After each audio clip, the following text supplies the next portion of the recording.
सभी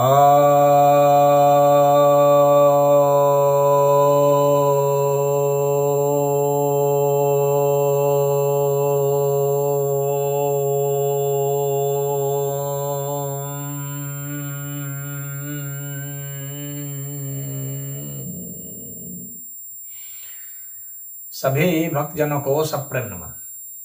तो आज आपकी जिज्ञासा का समाधान लेकर आया हूं। एक जिज्ञासा यह आई है कि गंगा यमुना आदि नदियां हैं, इन्हें और इनकी प्रतिमा बनाकर पूजने का क्या तात्पर्य?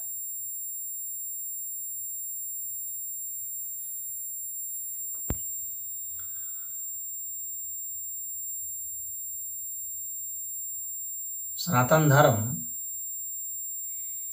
में प्रकृति के सभी चीज़ों को, पेड़ पौधे हैं, पहाड़ है, आसमान है, वायु है, जल है, नदी हैं, सभी को पूजने का विधान है। क्योंकि यह जीवन इन सब के कारण ही संभव है। बिना हवा के, बिना जल के हमारा जीवन संभव नहीं है। सूर्य को पूज रहे हैं, बिना सूर्य की रोशनी के हमारा जीवन संभव नहीं है। तो जिन जिन लोगों ने और जिन जिन वस्तुओं ने हमारे जीवन में वृद्धि की है, हमारे जीवन को बढ़ाया है, तो उनको हम आदर की दृष्टि से देखते हैं। वह हमारी कृतज्ञता है। कृतज्ञ होना यह नहीं बताया गया है। तो जिसने हमारा उपकार किया है, जिसके बदौलत हम हैं, आज अगर सूरज बंद हो जाए तो जो लोग सूरज के खिलाफ बोलते हैं ना, वो भी बंद हो जाएंगे, खत्म हो जाएंगे।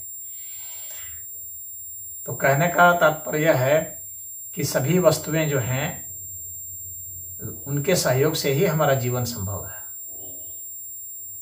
तो इसलिए हमारी कृतज्ञता होती है, तो हम उन्हें आदर देते हैं, सम्मान देते हैं। अब रही बात पूजने की, कोई कह सकता है ना कि भाई आदर दिया जाए, सम्मान दिया जाए, पूजने की कौन जरूरत है? तो पूजने की जरूरत है इस आधार पर कि आखिर उनकी उत्पत्ति कहाँ से हुई है और पूजा किसे जाए। जब उसे नहीं पूजा जाए जो हमें जीवन दे रहा है, जो हमें हर चीज दे रहा है, उसे नहीं पूजा जाए तो किसे पूजा जाए भाई? फिर तो कोई भी पूजने योग्य नहीं होगा। क्योंकि जो हर चीज दे रहा है, हमारे सांस दे रहा है, हमारे खून जो दे रहा है, हमारे में जो शक्ति दे रहा है, उसको नहीं पूजे तो किसको पूजे? प्रश्न तो यहाँ पर यह उठता है।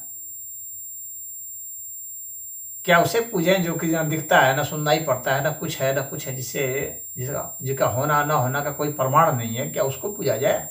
और जो प्रमाणित है उसे नहीं पूजा जाए? यह तो एक तरह की अंधभक्ति हो गई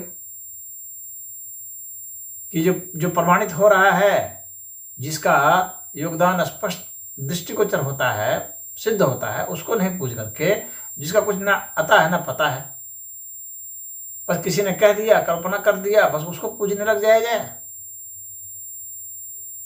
तो यह तो एक अंधविश्वास हो गया। और जो सहयोग कर रहा है, जो योगदान दे रहा है, जिसके आधार पर हम कुछ पाते हैं, जिससे हम चल रहे हैं, फिर रहे हैं, सांस ले रहे हैं, तो उसको छोड़ दिया जाए। यह तो कृतज्ञता हो। हालांकि हमारी कृतज्ञता का इस अस्तित्व पर कोई फर्क नहीं पड़ रहा है। ऐसा नहीं है कि हम सूरज को जो है गाली देंगे तो सूरज जो है, उस सूरज को कोई फर्क पड़ जाएगा। ऐसा नहीं है कि सूरज को हम प्रशंसा करेंगे, सूरज की प्रशंसा कर रहे हैं तो सूरज को कोई फर्क पड़ जाएगा। नहीं, उसको तो क्या फर्क पड़ना है? वह तो चाहे कोई उसकी निंदा करे, चाहे उसकी कोई प्रशंसा करे, उसका तो स्वभाव है रोशनी देना, वो तो रोशनी देगा। जल का स्वभाव है, जो वो तो अपना स्वभाव रहेगा, कोई गाली दे या कुछ भी करे। परंतु इससे जो है हमारे जीवन का जो एटीट्यूड है, वह उस पर फर्क पड़ता है। हमारी मनोवृत्ति पर फर्क पड़ेगा, इससे हमारे जीवन पर फर्क पड़ेगा और हमारा जीवन जो है दुखमय हो जाएगा। दुख होता क्यों है? जब हम किसी की निंदा करते हैं, प्रशंसा नहीं कर पाते हैं, जो हमारा उपकार करता है उसकी ही बुराई हम करते हैं, या उसको उचित सम्मान नहीं देते हैं, उचित स्थान नहीं देते हैं, तो इस तरह से जो है हम स्वार्थी, झूठे, मक्कार मनुष्य के रूप में आ जाते हैं, और इस तरह से हम अपने जीवन को नरक बना लेते हैं। तो हम अपने जीवन को कैसे और अच्छा बनाएं, इसके लिए ही पूजने की व्यवस्था है। तो हम इनकी पूजा इसलिए करते हैं। और ये जो पूरा अस्तित्व है, इसमें आकार भी है और निराकार भी है। तो ये जो आकार है वो कहाँ से आया है? आखिर इसका भी तो अस्तित्व कहीं से न कहीं से उत्पन्न हुआ है, इसका भी तो कोई आधार है। तो आकार का आधार निराकार है, तो निराकार का जो आधार है, निराकार ही व्यक्त हुआ है आकार में, तो इसकी आराधना के जरिए ही हम उसकी भी आराधना कर रहे हैं, जो अभी हमें पता नहीं चल रहा है जिसका, उसकी भी आराधना इसी के जरिए हो जाती है, क्योंकि यह आकार कुछ और नहीं है, उसी निराकार की अभिव्यक्ति है। तो इसके जरिए हम उस अस्तित्व की भी आराधना कर लेते हैं। हम यह नहीं कहते हैं कि हम सिर्फ सूरज की ही पूजा कर रहे हैं, नहीं। सूरज जिस चीज से बना हुआ है उन सबकी पूजा हो रही है। सूरज जहां से उद्भूत हुआ है उन सबकी पूजा हो रही है। सूरज को जो शक्ति दे रहा है उसकी भी पूजा हो रही है। पूरे अस्तित्व की ही हम पूरे ब्रह्मांड की पूजा कर रहे हैं। तो पूरे अस्तित्व को हम ईश्वर कहते हैं, उसकी हम पूजा कर रहे हैं। जो अनंत है उसकी हम पूजा करते हैं। उसी अनंत का अंश होने के नाते हम इसकी भी पूजा करते हैं।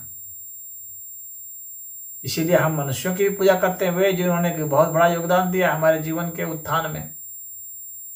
उनको ऋषि महर्षि उन सबके हम चरण नभाते हैं, जो हमें ज्ञान देते हैं, विज्ञान देते हैं।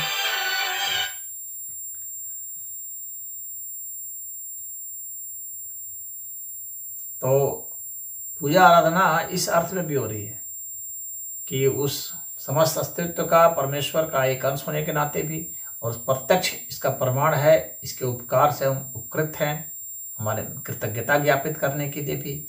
और फिर जो प्रतिमा बनाने की जो बात है, तो भाई जैसे गंगा नदी हर जगह तो उपलब्ध है नहीं, तो गंगा जी जब हर जगह उपलब्ध नहीं है गंगा नदी, तो जहाँ उपलब्ध नहीं है वहाँ के लोग कैसे गंगा का स्मरण करेंगे? तो उसकी एक मानव आकृति बना लेते हैं, एक प्रतीक बना लेते हैं कि भाई इस प्रतीक के माध्यम से हम जो है वहाँ फोकस कर सकते हैं। तो उसके जरिए भी जो है वो गंगा का स्मरण कर लेते हैं और उसको पूजनीय मानते हैं। तो ये प्रतिमा इसलिए भी बना दी जाती है कि प्रतिमा बना करके वहाँ पर वो एक प्रतीक के अर्थ में उनका नमन किया जाता है।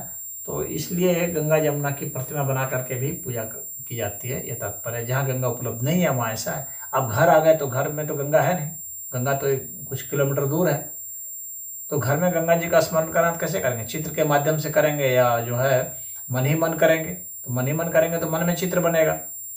तो जो इतना अभी डेवलप नहीं है कि अपने मन में स्मरण कर सके, उस चित्र बना सके मन में, तो उनके लिए एक सामने में एक चित्र चाहिए होता है, तो उनके लिए चित्र बना दिया जाता है। उनको एक प्रतिमा चाहिए तो मूर्ति बना दी जाती है। तो उसकी उस तरह से उसकी आराधना हो जाती है। मूलतः जो है हम कृतज्ञता ही ज्ञापित करते हैं, और हम अपने भीतर जो जल तत्व है, शुद्ध तत्व है, गंगा जो है ज्ञान की देवी भी मानी जाती है। गंगा जो है वो ज्ञान गंगा है, शिव की जटा से निकली हुई है। शिव की जटा अर्थात यहाँ सहस्रार से, इस जगह से निकली हुई है। तो यहाँ सहस्रार चक्र का भी वहाँ एक तरह से वो प्रतीक माना जाता है कि हमारे सहस्रार जागृत हो जाएं, जिससे कि हमारे भीतर ज्ञान गंगा फूट पड़े। तो हम उस ज्ञान गंगा की ही बात करते हैं। तो अंदरूनी इसका अध्यात्म से भी मतलब होता है, यानी साधना से भी इसका मतलब है। तो इन कारणों से जो है हम पूछते हैं। हम अपने जो है जो हमारा जो बायां स्वर है उसको गंगा, और जो दायां स्वर है उसको जमुना कहते हैं, और जो दोनों स्वर है उसको जो है सरस्वती कहते हैं। ईड़ा नाड़ी को भी गंगा कहा जाता है, पिंगला नाड़ी को भी जमुना कहा जाता है, और सरस्वती को सुषुम्ना नाड़ी कहा जाता है। तो सुषुम्ना नाड़ी को सरस्वती और पिंगला नाड़ी को जमुना और ईड़ा नाड़ी को गंगा कहते हैं। यह इस तरह से भी नाम है, खाली गंगा का वही अर्थ नहीं है जो कि आप समझते हैं कि वह। तो गंगा ज्ञान के अर्थ में प्रयुक्त है, गंगा जो है एक नदी के अर्थ में प्रयुक्त है, और अध्यात्म गंगा ज्ञान के अर्थ में है, और साधना में गंगा नाड़ी के अर्थ में है। तो उसका अलग अलग संदर्भ में अलग अलग जो है प्रयोग है, तो उसलिए भी आराधना की जाती है। तो मुझे उम्मीद है कि आप समझ गए होंगे, कि जमुना भी जिस तरह से बताया उसको भी आप समझ गए होंगे, क्योंकि जो आपसे संबंध है इससे ही हम ज्ञान की ओर उन्मुख होते हैं। तो इन सब कारणों से जो है गंगा जमुना की आराधना की जाती है। तो इसका तात्पर्य यही था। हरि ओम।